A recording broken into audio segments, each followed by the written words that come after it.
Islamabad high court ने नैब सजा याफ्ता मुजरिमान के लिए 10 साल की डिस्क्वालिफिकेशन का फैसला बहाल कर दिया है। इसके ऊपर क्योंकि स्टे ऑर्डर है, लेकिन मेरिट्स डिस्कस होंगे, बट अभी तक 10 साल की नाअहली है नैब जराइम में। तो ये फैसला किसको फ़ायदा किसको नुकसान पहुंचा सकता है? अपने तज्जियाकारों के सामने ये सवाल।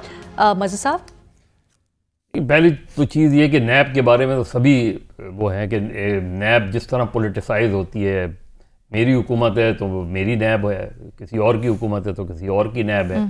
अब ऐसे नैब के फैसले जो है वो किस तरह आप कोई भी मेरिट पे हो सकते हैं, कोई भी फैसले, ठीक है। इतनी पोलिटिसाइजेशन, तो सबसे पहले तो नैब को रिव्यू करना चाहिए, नैब को रिवैम्प करना चाहिए, या अगर आपने नैब को बरकरार भी रखना है तो सजा का फायदा नुकसान नहीं। सजा का फायदा क्या, नैब जब कंट्रोवर्शियल है तो जो भी सजा होगी वो कंट्रोवर्शियल होगी। ओके न्यायी साहब, मकसद क्या समझते हैं?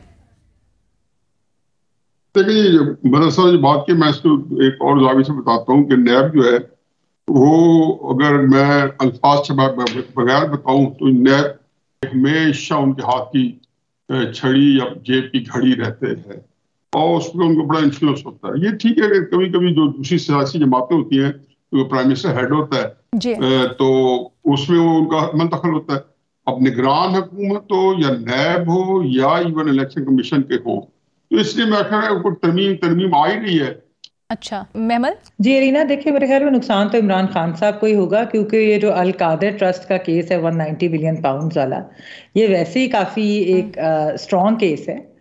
तो ये जो 10 साल की इन्होंने बात की है, तो फिर इसके अंदर अभी तो बज़ाहिर तो यही लग रहा है कि इमरान खान साहब जो हैं वो उनको ज़्यादा नुकसान इस चीज़ का होगा, अगर इसके अंदर जो है वो आगे चल के देखते हैं कि होता क्या केस के साथ। ऑफ कोर्स, क्योंकि एक स्टे ऑर्डर है। भट्टी साहब, क्या इसको इस तरह से देखें कि उधर से 62(1)(f) से मुतल्लिक फैसला हो रहा है तो नैब केस में इस्लामाबाद हाई कोर्ट से स्टे ऑर्डर हो गया? नहीं, मुझे ये समझ नहीं आ रही कि ऊपर की अदालत में जुर्म से नफ़रत की बात की जा रही है, इंसान से मोहब्बत करो, तौबा पे गौर किया जा रहा है कि तौबा करो और फिर आ जाओ। एक मरतबा मैं गुनाह किया, तौबा की वापस, तौबा की वापस, थल्ले पाई तू 10 साल वाए।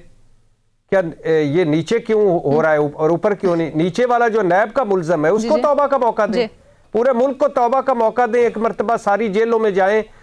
7 सर वो 10 साल के बाद तौबा करके वापस आ सकते हैं ना?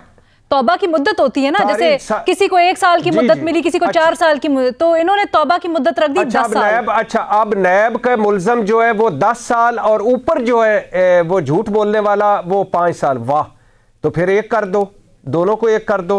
तो कहने का और एक मुझे ये इस वक्त जो आपका सवाल है वो ये डेफिनेटली तहरीक इंसाफ और तहरीक इंसाफ के सियासतदानों को नुकसान होगा, बाकी किस सारों को फायदा होगा, क्योंकि सारों का नैब जो है सरेंडर करता जा रहा है।